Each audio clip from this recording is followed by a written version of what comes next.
আসসালামু আলাইকুম রহমতুল্লাহ। আমরা এই মুহূর্তে আছি ময়মনসিংহের বালুকা থানার নয়নপুর উত্তরপাড়া গ্রামে। এখানে আমরা রুকুন ভাইয়ের কর্কিত একটা লটকন বাগান পরিদর্শনে আসছি। রুকুন ভাই যা হাফেজ রুকুন উদ্দিন, লটকন নার্সারির স্বত্বাধিকারী, উনি আমাদের সাথে আছেন। আপনারা দেখতে পাচ্ছেন গাছের লটকনের কি পরিমাণ ফলন, আলহামদুলিল্লাহ। গাছের পাতা এবং ডাল কিছুই দেখা যায় না।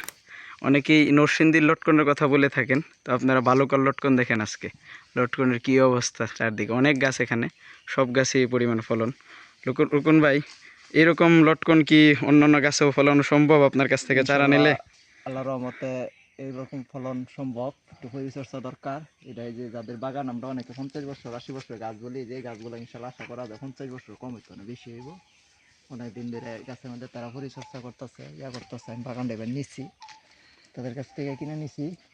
এবার ইনশাল্লাহ এটা মানুষকে দেখানোর জন্য আর কি। যে অনেকে খালি নরসিংদীর কথা বলে, যে নরসিংদী নরসিংদী, আমাদের এলাকাও আছে, এই আর কি এর উদাহরণ।